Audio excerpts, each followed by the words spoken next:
YOLO, and welcome back to part 3 of our new collaboration miniseries. I am super stoked to announce another first-time guest to the channel. The one, the only, Headclover! Link to his channel will be in the description below. You definitely need to check it out. But like with the other parts, I sent over 13 questions. He was kind enough to get his answers back over to me, and we'll go through them here in a second. But before we do, I wanted to let you know that I'm going to answer a few of the questions at the end of today's video, but the remainder of my questions will be in future iterations of this mini-series, kind of sprinkled throughout all the videos, so you have to watch them carefully to find out. But without any further ado, because I don't, let's let the incredibly awesome Headclover get into it.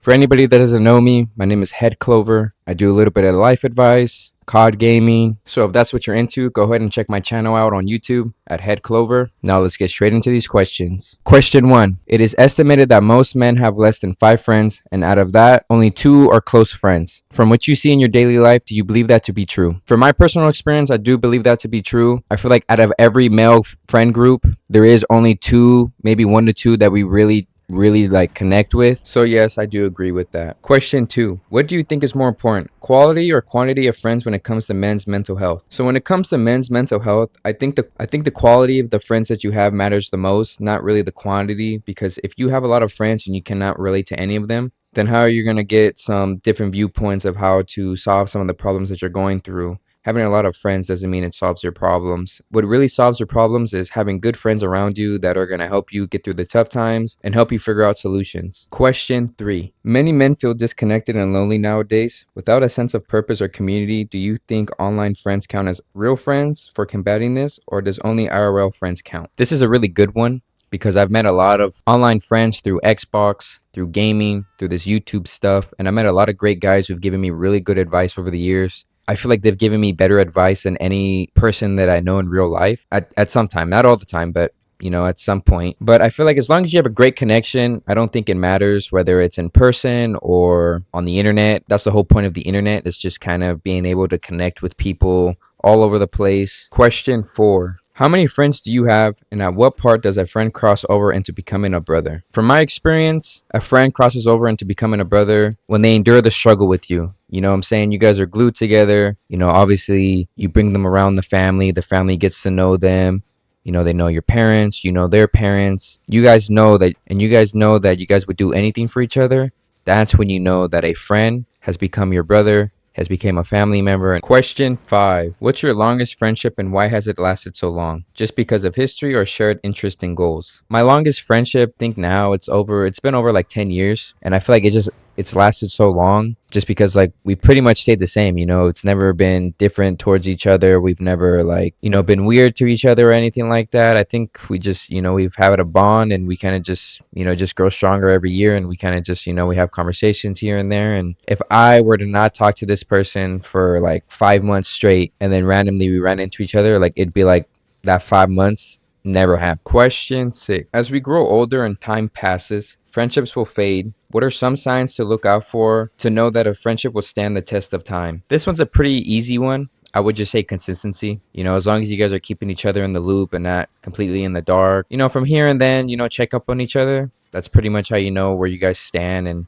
how the relationship is going. Question 7. When do you think it's better to let go of a friendship rather than to hold on to one? I feel like once the relationship starts going in different directions, you guys are doing different things, your guys' interests are not aligning anymore, and kind of everyone's just going their own path, that's when you kind of know the relationship is pretty much done, right? You guys are probably no longer going to talk or cross paths again. I had a lot of friends through middle school and high school that we would talk every day, and then suddenly just life hits and we never spoke again, or the last time we saw each other was just through an Instagram post and we don't even text each other. Pretty much when life takes its course, Question 8. Difficult making friends. Everybody's a stranger until you get to know them. For guys in their 20s navigating our modern world, where would you suggest trying to find new friends? Anywhere outside. I mean, you can go to the mall, meet someone at a store, find some friends there. Involve yourself in hobbies you like. Join going to the gym. I've met a lot of friends at the gym that I talk to here and there. I've met friends at work. Try to involve yourself in hobbies that you like, go to like an arts and craft place. If you're into arts and crafts, maybe you can find a friend there. the bars and clubs, but I don't, me personally, I don't go there. I wouldn't recommend it. But if you're that type of person that likes to party, there's a lot of people there, a lot of friends you can meet there. Question 9. What would you say are 3 psychological benefits of friends or 3 personal things you've learned from your friendship with your friends? I feel like I've learned a lot from my friendship with my friends. I've learned how to not only worry about myself, but worry about others, worry and care about others. I've learned what it is to have good friends and have good people around you and the impact they have on you. Question 10. There's a saying I like. It goes, blood is thicker than water, indicating that familial ties are stronger than anything else. However, this is not the original meaning of the quote. The original quote is, the blood of the covenant, which is thicker than the water of the womb, which indicates the blood of a deal, a partnership, a holy union is stronger than any familiar ties. Do you think the people we choose as our friends could be stronger connections and bonds than those we are related to?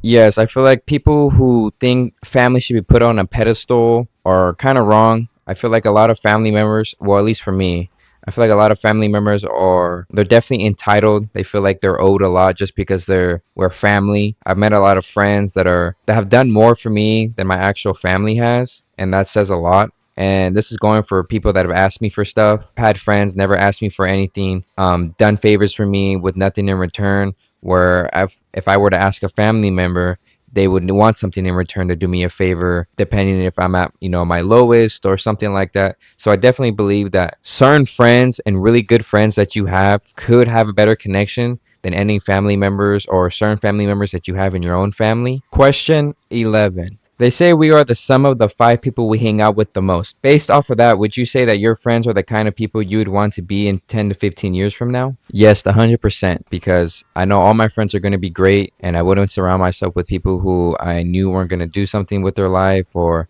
become something great in their life. So definitely 100% yes. Question 12. The prisoner's dilemma. You and your friend have both been arrested and you are being questioned by the police for tax evasion. They have offered you a special deal where if you throw your friend under the bus, you will get 0 jail time and he goes to jail for 25 years.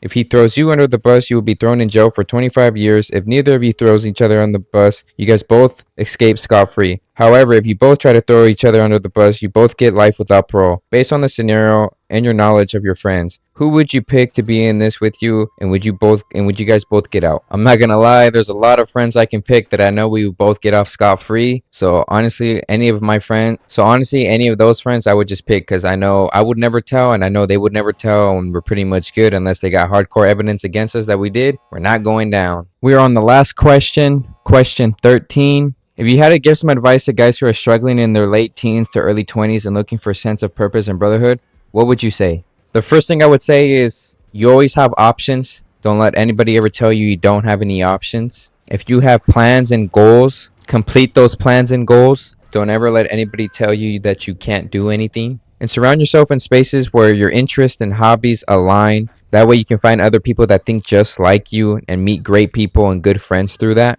I want to thank Alex Rose for having me on his channel, and hopefully we can make some future videos in the future. Thank you guys for watching. Warm round of applause for Headclover. Thank you, man. Fantastic having you on here, and I look forward to more collaborations in the future. And everybody, don't forget to go check the description of the video to find the link that'll take you over to Headclover's channel. But as promised, I'll go ahead and answer a few of these questions here. Starting with number 7. When do you think it's better to let go of a friendship rather than to hold on to one? The first thing that pops up to mind is if the friendship has gone stale or sour and become harmful, negative, or toxic. But also, if you guys just don't enjoy each other's company anymore, time has passed, you don't like the same things, hanging out feels like it's more friction or draining than it actually is rewarding, it might be time to think about, going your separate ways.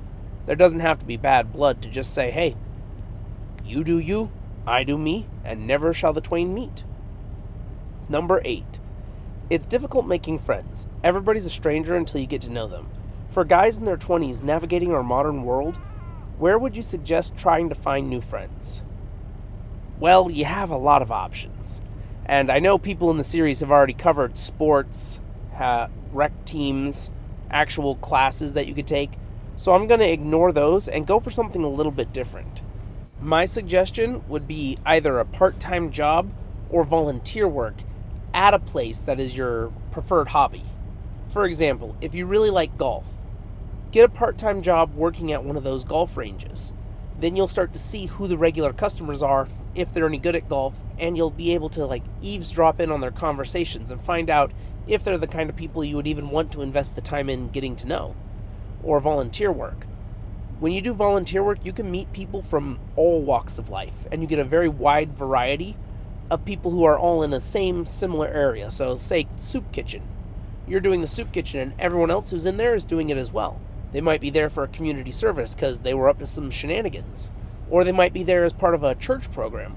Or they just might be Good Samaritan style going and connecting with their community. Either way, it gives you the chance to be around people without having to directly interact with anyone unless you specifically want to get to know that person. Number 9. What would you say are 3 psychological benefits of friends, or 3 personal things you've learned from your friendship with your friends? I would say, first and foremost, one, that you don't have to go through things alone. It's nice to know that you have a friend or friends that you could call when times get tough and just, even if it's just a vent to, and just be like, hey, here's how sour things are going. Nothing's really crazy, but I'm just feeling kind of pissy and wanted to vent. Having someone that you can talk to really helps. 2, knowing that no matter what happens, you have somebody who has your back. I've got a friend who told me even if I lost my job and ended up homeless, I'd always have a place to stay with him until I can get back up on my feet. And I really appreciated that because at one point I almost was homeless. So I would have had to take him up on that, but thankfully it didn't come to that. And number 3, I would have to say is, it's more fun. I have friends who have all those hidden inside jokes with me, and I can say one thing and they'll just start bust out laughing, and people are like, but that didn't make no sense. And we're like, well, you just kind of had to be there. Part of that shared history. It makes things a lot more fun in the long run. But that'll wrap it up for the questions I'll answer in this part. The rest of the questions I'll answer in future iterations of this miniseries, which hopefully, if I can get my editing done, will be out either tomorrow or the day after. But thank you again, Headclover, for being a part of this. And everyone, don't forget to go check his channel out and see some of the great stuff he's been cooking up. You're definitely not going to miss it. But thank you guys for watching.